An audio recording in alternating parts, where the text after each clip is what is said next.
ঢাকার মিরপুরের রূপনগর এলাকায় একটি পোশাক কারখানা ও রাসায়নিকের গুদামে আগুনে এ পর্যন্ত ৯ জন নিহত হয়েছেন। দগ্ধ হয়েছেন আরও ৮ জন। আগুন নেভাতে কাজ করছে ফায়ার সার্ভিসের ১২টি ইউনিট। ফায়ার সার্ভিস জানায় দুপুর ১২টার দিকে কসমিক ফার্মা নামে প্রতিষ্ঠানে এই আগুন লাগে। প্রত্যক্ষদর্শীরা জানায় হঠাৎ বিকট বিস্ফোরণের শব্দ পেয়ে গোডাউনের দিকে এগিয়ে এলে আগুন দেখতে পান তারা। পরে দেখা যায় সেখানে একটি গার্মেন্টস কারখানা ও পাশে কসমিক ফার্মা নামে একটি কেমিক্যাল গোডাউনে আগুন লেগেছে। বেশ কয়েক ঘন্টা চেষ্টার পর গার্মেন্টসের আগুন নিয়ন্ত্রণে আনলেও কেমিক্যাল গোডাউনের আগুন নিয়ন্ত্রণে কাজ করে যাচ্ছেন ফায়ার সদস্যরা।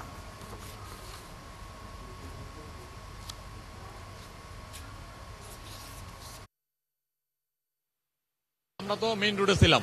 আমরা ফার্স্ট যখন এটার শব্দ শুনলাম যে ব্লাস্ট হইতেছে, তখন আগুন আগুন বললো, সবাই আসলাম, এসে দেখলাম যে আপনার এই ফ্যাক্টরিতে মূলত হয়তো কেমিক্যাল জাতীয় কিছু ছিল। কোনো আবাসিক এলাকায় কখনো এই ধরনের কোনো কেমিক্যাল ফ্যাক্টরি দেখতে চাই না।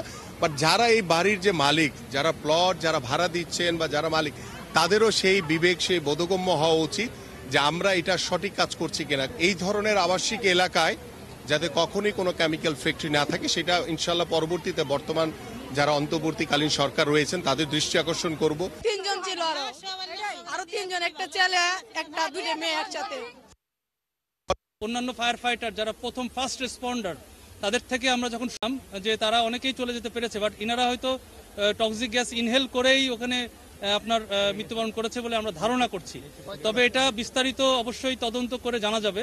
তবে আমরা এই পর্যন্ত 9টি লাশ পেয়েছি। তবে আমাদের সার্চিং অপারেশন এখনো চলমান রয়েছে এবং একই সাথে আমাদের পাশে যেই কেমিক্যাল গোডাউনটি রয়েছে, আমি এইমাত্র দেখে আসলাম যে এটা এখনো ভিতরের দিকে আগুন জ্বলছে। সুতরাং এটা কিন্তু আসলে রিস্কি। আমরা ওখানে কাউকে অ্যালাউ করছি না, ইভেন আমাদের ফায়ার ফাইটারদেরকেও অ্যালাউ করছি না। তা আমরা সর্বোচ্চ প্রযুক্তি যেগুলো লুপ 60, গ্রাউন্ড মনিটর, যেগুলো মানে হিউম্যানলেস যেসব টেকনোলজি রয়েছে, সেসব প্রযুক্তি দিয়ে এবং ড্রোন দিয়ে এই সমস্ত কার্যক্রম করছি। এই সম্পর্কে জানবো আরো তথ্য। আমাদের সহকর্মী ফরহাদ ইবনে মালেক আছেন সেখানে।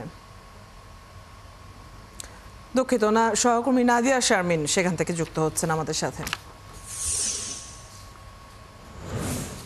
নাদিয়া, আগুন লেগেছে লম্বা সময় হয়ে গেছে, ৫-৬ ঘন্টা পরেও যেহেতু আগুন নেভেনি, সেখানকার এখনকার পরিস্থিতি জানতে চাই। ৯ জন নিহতের খবর আমরা জানাচ্ছিলাম, এরপর কি আরো কোনো মৃতদেহ পাওয়া গেছে কিনা জানাবেন সবশেষ আপডেট। ধন্যবাদ। আসলে আমি খুব বেশি যে আপনার কথা শুনতে পাচ্ছি অদিতি তা নয়, তবে যেটুকু বুঝতে পারছি এই আগুন সম্পর্কে আপনি জানতে চাইছেন। এখানে মূলত আগুনের ঘটনাটি 11:40 খবর পেয়েছিল ফায়ার সার্ভিস এবং তারপর থেকে তারা কাজ করছে। এখন পর্যন্ত 12টি ইউনিট তাদের কাজ করছে এবং মূলত এখানে দু ধরনের আগুনের জায়গা। আগুনের একই সাথে কেমিক্যাল রয়েছে এবং তার পাশাপাশি গার্মেন্টস রয়েছে, এবং গার্মেন্টস যে শুধু একটি রয়েছে তা নয়, পাশে আরও গার্মেন্টস রয়েছে। কাজেই এই গার্মেন্টসের ভেতরে থেকে 9 জনকে এখন পর্যন্ত উদ্ধার করা হয়েছে বলে আমরা জানতে পেরেছি। ফায়ার সার্ভিস আমাদেরকে তেমনই নিশ্চিত করেছেন। সেই লাশগুলো হয়তো আস্তে আস্তে বের করার প্রক্রিয়া আমরা কিছুক্ষণের মধ্যেই দেখব, এবং সেইগুলো লাশগুলো আসলে শনাক্ত করার মতন খুব ভালো যে উপায় আছে সেরকম নেই বলেই আমাদেরকে ফায়ার সার্ভিসের যিনি ব্রিফিং করেছেন তিনি জানিয়েছেন। এর পাশাপাশি এইখানে কেমিক্যালের যে অংশটি রয়েছে, অর্থাৎ কেমিক্যালের যে গোডাউনটি রয়েছে, এখন পর্যন্ত ফায়ার সার্ভিস জানিয়েছেন কেমিক্যালের এই গোডাউনটি অবৈধই তারা ধরে নিচ্ছেন।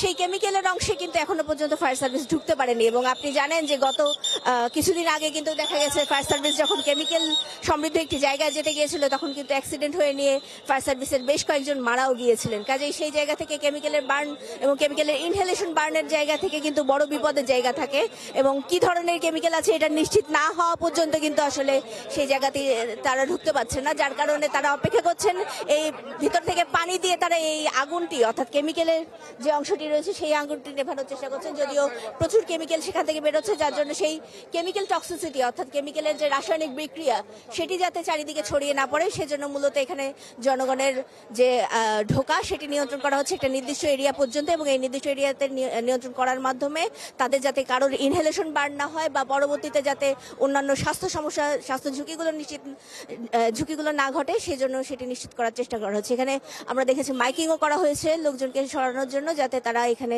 এই কেমিক্যালের কাছাকাছি যাওয়ার চেষ্টা না করে, এবং মূলত এই জায়গাটি কর্ডন করে রাখা হয়েছে। এখানে আমরা জেনেছি বিজিবি আসার কথা, যদিও বিজিবি ভেতরের অংশটিতে আমরা দেখিনি।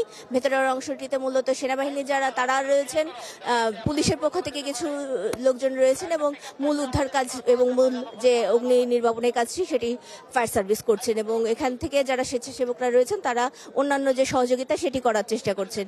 ফায়ার সার্ভিসের এখান থেকে যেটি এখন পর্যন্ত জানানো হয়েছে যে এই ধরনের কেমিক্যাল গুদাম এই জায়গাটি থাকার বিষয়টি সম্পর্কে তারা জানতেন না।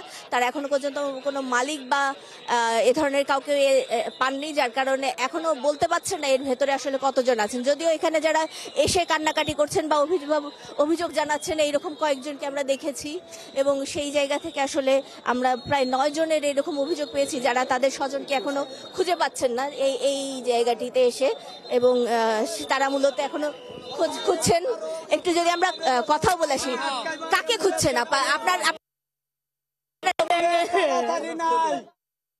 আপনার কাছ থেকে আমরা সবশেষ খবর জেনে নিচ্ছিলাম, আপনি আছেন সেখানে, নিশ্চয়ই নতুন কোনো তথ্য পাওয়া গেলে আমরা জানবো আপনার মাধ্যমে।